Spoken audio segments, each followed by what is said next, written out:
Oh my god, I love this room. I love everything about it.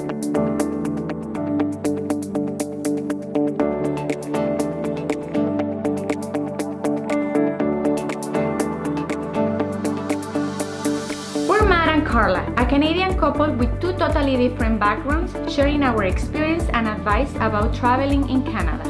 After almost a decade of world travel, we decided to focus on our home country of Canada and see how deep we could go. This started with a 150-day road trip from coast to coast to coast, showcasing some of the best things to do in each province and territory. We thought we'd see it all on that road trip, but we barely scratched the surface. So follow along as we continue to explore the second largest country on Earth.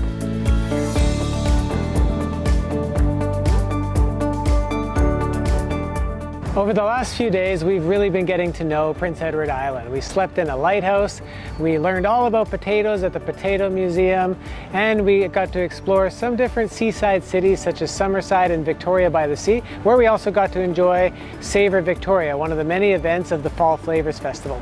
But now we're in Charlottetown, the capital city of the province, and we just landed at Slaymaker and Nichols, one of the best restaurants in the city, but also home to some of the most unique accommodation, which we're checking into right now.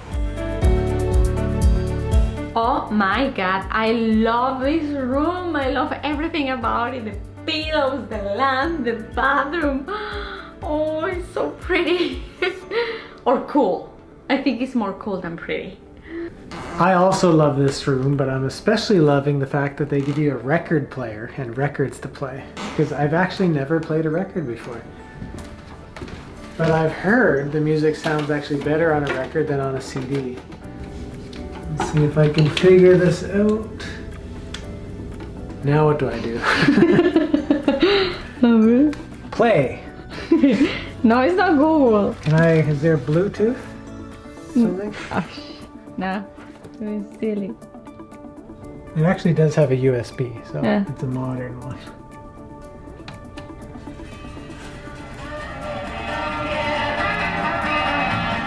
Well, I must say, the restaurant is super cool. It has the same decor as our room, which I really love. But extra special, the owner, we just found out, is Steve, the same guy that owns the Blue Mussel Cafe, which we featured in our Prince Edward Island episode from the Road to 150. So really cool to see someone from 4 years ago when we were just getting started. It was very hard to choose what to order because there were so many good things in the menu, like very unique dishes. But I decided to go with a halibut because it has a jalapeno cream sauce and it looks so good. It's huge. I don't know if I'll be able to finish this. And I decided to go for a chicken dish. I was very tempted to get fish or linguine or steak. But this one has like a jalapeno garlic sauce, which just sounded very, very good.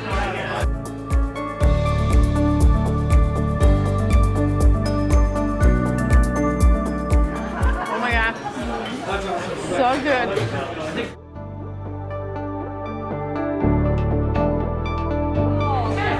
It was very, very, very good. But now it's time for bed.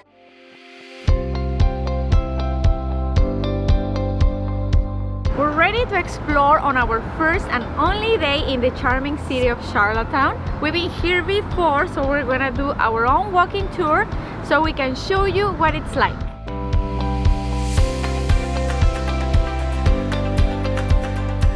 A popular place to visit here is the Confederation Center of the Arts. This is a cultural center dedicated to visual and performing arts, but it's actually also a National Historic Site as it was built in 1964 to commemorate the Confederation of Canada. And inside you'll actually find a replica of the table where the Fathers of Confederation first met to discuss the possibility of uniting the different colonies into one country. Today it's also home to the art gallery as well as kind of Broadway style shows. I remember this room so much from Canada's Road to 150, as it was here where one of the Confederation players answered the question, what makes Canada so special? Confederation is somewhere where people gather together, who talks about the future, who wants to build something together, to build a nation, which will connect all of us between, as John and McDonald say, so well in our vignette here, from sea to shining sea, from the east coast to the west coast. It's a story of our hard work together, of unification, and of hopefully a great future.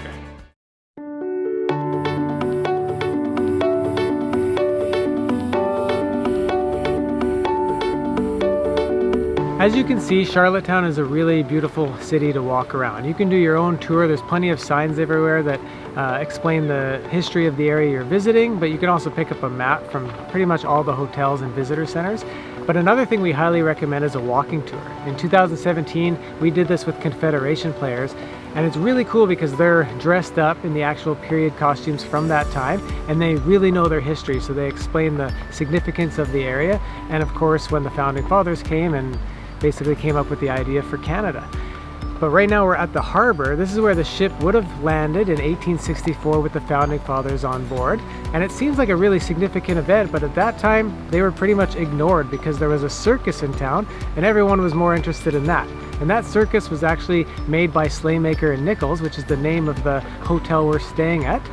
And another cool fact is there was actually no hotels left for the Founding Fathers. Can you imagine that? They had to stay on their own boat because they couldn't find a place to stay.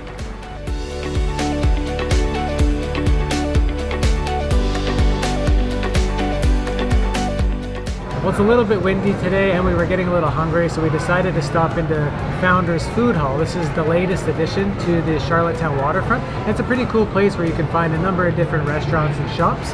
We actually found a vegan restaurant, and we're not vegan, but we decided to try something new.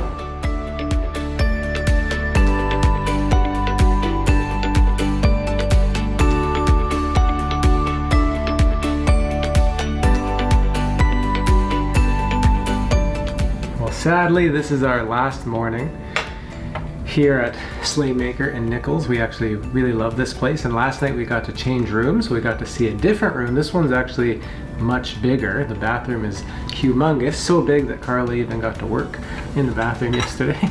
But today is also an exciting day because we're going to be leaving Charlottetown and exploring the east side of the province, doing a little bit of a road trip to see what kind of beaches and lighthouses we can find.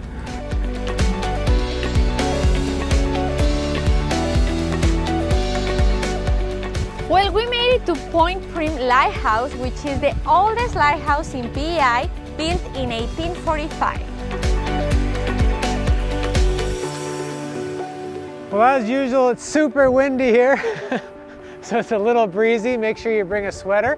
But unfortunately, this museum's closed for the season. It literally just closed about a week ago, so we can't go inside, but we're gonna hit the road again and see what else we can find. Well, we were just leaving the Point Prim Lighthouse, and we noticed there's a Point Prim Chowder House, and we both love seafood chowder, so we couldn't resist.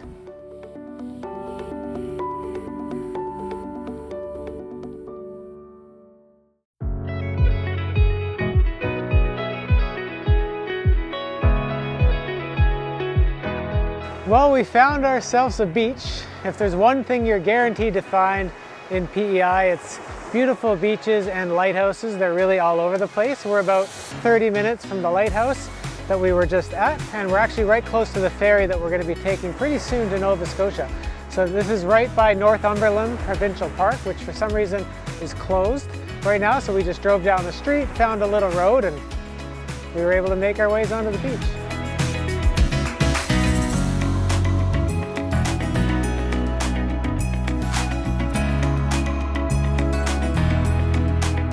Well, we're about to board the ferry to Nova Scotia, so that's it for our time here in Prince Edward Island. We hope our videos about PEI really inspire you to visit Canada's smallest province.